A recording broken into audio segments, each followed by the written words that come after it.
of pronouncements, these series of threats from Trump. But at this point, 57 days out, to ignore what he's saying is to ignore our political reality and focus instead on a horse race or a tightening of polls. We're not going to do that. Trump is all the things we said. He's addled, he's delusional. The things he writes have bizarre, nonsensical fragments of sentences. They're grammatically incorrect. But he is the Republican presidential nominee, and tomorrow he'll be treated that way. He'll be on stage alongside the only person in the country who could stop him from acting on all the crazy stuff he posted about. Axios reports it like this, quote, Trump proposed two of the largest ever federal arrests of people living in America, including U.S. citizens, if he's reelected. The other being a roundup of millions of undocumented immigrants. We already know what happens when Trump turns his megaphone on election officials and critics. This from the January 6th Select Committee. Stop the steal! Stop the steal! Stop the steal!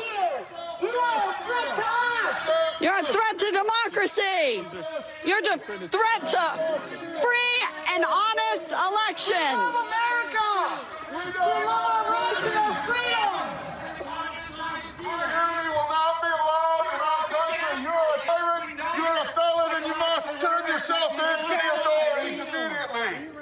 And then about 45 minutes later, we started to hear the noises outside my home, and my stomach sunk, and I thought, it's me. And then it's just, we don't know what's gonna. I mean, the uncertainty of that was what was the fear. Like, are they coming with guns? Are they gonna attack my house? I'm in here with my kid. I've lost my name, and I've lost my reputation. I've lost my sense of security. All because a group of people, starting with number 45 and his ally, Rudy Giuliani, decided to scapegoat me and my daughter, Shay, to push their own lies about how the presidential election was stolen. It's turned my life upside down. I no longer give out my business card. I don't transfer calls. I don't want anyone knowing my name. So what he's posting about is doing that at a national level. And he's going beyond the threats.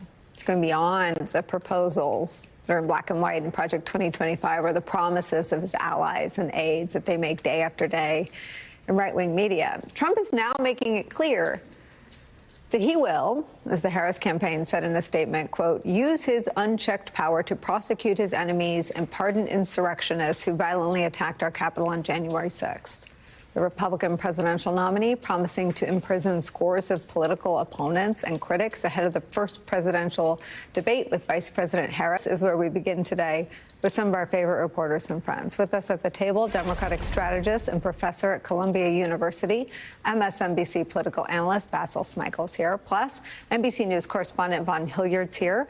Also joining us, White House reporter for The Washington Post, Tyler Pager's here. Claire McCaskill will be here in a couple of minutes. Vaughn Hilliard, I start with you.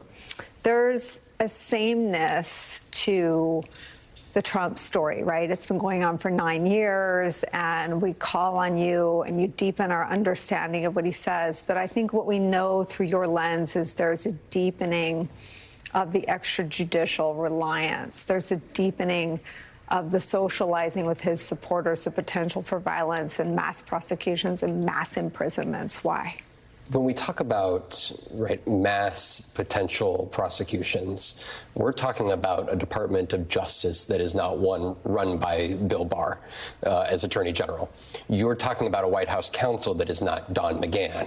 You are talking about Donald Trump ensuring in January of 2025 that he surrounds himself by political appointees who want to execute on what could very well be a vast conspiracy charge.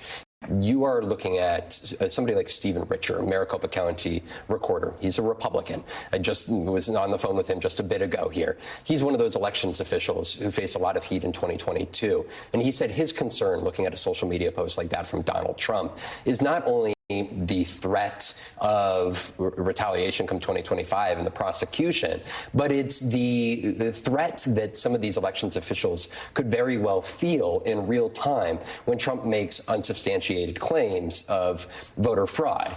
And the target becomes somebody like Stephen Richer, who is unable, because it doesn't exist, unable to prove the fraud or the cheating. And that is where you sort of have this double hit taking place. And then you get to 2025. And we can go much more into this. We're working on a story here in real time about this, because there are allies of Donald Trump who want to ensure that he has an attorney general, and it may not be one that is confirmed by the Senate, but it would be an acting attorney general who can go in and has the same legal capabilities of an attorney general. So you may have Lisa Murkowski, Susan Collins, Bill Cassidy, Republican members of the Senate who vote no on Donald Trump's pick. But in the meantime, there's a lot that can take place in those first 100 days of the administration. And in real time, you could have private citizens now working up what could amount to a vast conspiracy charge to begin the effort to compel a grand jury and begin to see that an indictment comes within short order in early 2025. If he wins. If Trump wins. But I will say, though, in 2016, Donald Trump won. He said, though, that millions of other voters that did not count. He had that guy from Kansas do that clownish. Correct, Chris Kobach. Yeah. And so you're looking at a reality that Donald Trump, who is claiming that he won in 2020 the state of California, despite losing by 5 million, potentially still claiming voter fraud even if he wins. So we could spend the next 2 hours sort of going through and unpacking everything you just shared with us. Let me start with this. There will be no Don McGahns or Bill Barr. Let me just remind our audience, I actually think our audience knows, but just for the record, they oversaw the child separation policy. They didn't quit because that was too extreme or inhumane. They oversaw the most, I mean, they were not stewards of benevolence. They were not safeguards of the rule of law. What Don McGahn did is sort of, in a look back, seems to be protecting himself from being an accomplice to obstruction of justice. If you read the second volume of Mueller, maybe the record reflects something else. And what Bill Barr did after putting his thumbs on the scale of justice to the point where he repelled lifelong prosecutors from cases in the department, he said he thinks a coup is too far. So just, you know, with that frame, with you know, Bill Barr and Don McGahn are all the way over here on the right. What is on the other side? There's an individual by the name of Mike Davis, and I was talking to Mike Davis earlier today. He used to be a Grassley aide. He is somebody who is running a conservative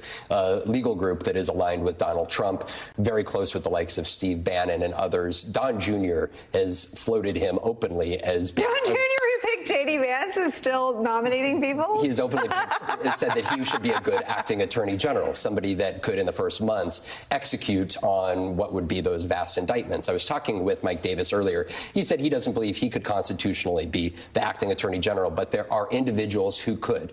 And Mike Davis told me that, as an example, that Democrats need to be prepared for, again, I keep coming to this conspiracy charge that could come out of Fort Pierce because, as Mike Davis tells me, you had the search warrant execution by the FBI at Mar-a-Lago, which Donald Trump has claimed was unlawful. You could go and have somebody as an acting attorney general go and seek this indictment out of Fort Pierce, where you could potentially have a more favorable jury pool, favorable to Donald Trump. And in that conspiracy indictment, you could loop in the likes of Fani Willis, Matthew Colangelo, Alvin Bragg. Really, you know, I was talking to a legal ethics professor out of NYU a few moments ago. He told me it doesn't take much to get an indictment, as we know, right? The old saying, a ham sandwich. And if they truly indeed want to go through with this, there's little barriers, because if Donald Trump were to implement the executive order, Schedule F, that he did at the very end of his first administration, that Joe Biden rescinded on day one,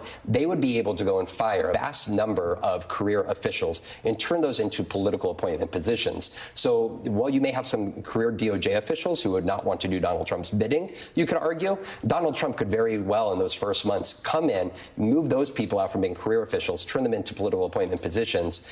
And it's not that hard to see how indictments come to there soon after. Donald Trump turning the federal government into an autocracy is unpopular. Why are they rolling this out now?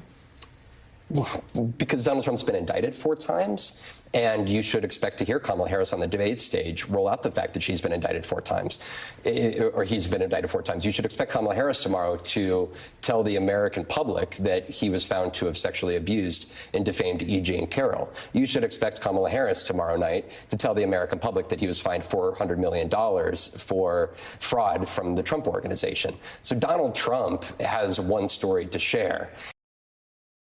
And that is one that he is being unfairly targeted. And so in every which way, of course, it's at the forefront of his mind. And that's why the social media post is he's telling the American public that he is the victim. And they are going to watch him come 2025 go and make good on fighting. Last week he said, right, 2 can play the game. If he wins, he has every intention to. New York Times moved a story last week about 2 gentlemen that Trump pardoned who post-pardon went on to beat their wives and be prosecuted and adjudicated. And anyone that knows even a little bit about domestic violence knows it is a sliver of the victims of domestic violence who report it and press charges.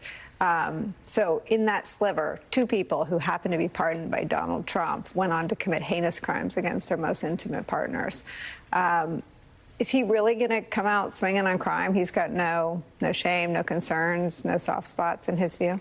I mean, Donald Trump has also said that he's going to pardon all of the patriots, as he's called the January 6th defendants, who were there that day, right, in Donald Trump's view, who were doing and taking up the fight that Mike Pence wasn't willing to take. So, I mean, when we're talking about violence, I was in North Carolina on Friday with the Fraternal Order of Police, and who endorsed Donald Trump. And I had some really tough conversations with a few of those officers when I asked them to grapple with the images that they saw of their fellow police officers, law enforcement, getting beaten on January 6th. And one man told me that it was not actual Trump supporters that beat them, right? A conspiracy theory that is obviously not based on the 900 plus guilty pleas of those very January 6th defendants. And another man just being like, I don't want to comment, I don't want to talk about it. It's very difficult because on one hand, they want Donald Trump, yet at the same time, we all bared witness to the video that played out in 2021. You moving around there, reporting as it was unfolding around you. I want to ask you, with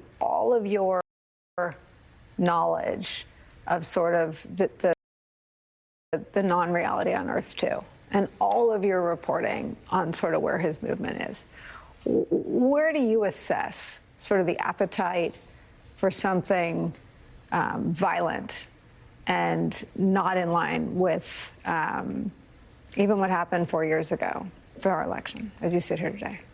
From conversations over the last reporting, 4 years ago, we knew that there were violent instincts among many supporters, and January 6th transpired. Not that we were able to visualize that at the time. I don't know what comes next, and yet we have already seen Donald Trump, right, suggest that the first, right, he's quoted Ulysses S. Grant, that you're either a traitor or a patriot, and that was Ulysses S. Grant quote after the first shots were fired of the Civil War.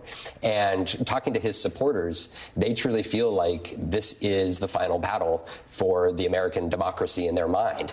And I don't want to forecast actions that may or may not be taken, but we have seen violent actions be directed at the FBI before. And frankly, I think it comes down to what Donald Trump directs them to do or not, because we are hearing him direct what his would-be attorney general or prosecutors to go after the political enemies. I think it's an outstanding question as to what potentially thousands or millions of individuals who look at them as their leader, what the actions they would actually take based off of the words of Donald Trump. So we are here ostensibly to talk about what's going to happen tomorrow, which is called a debate, because that's what it's always. It's not actually what it's going to happen tomorrow night, right? This is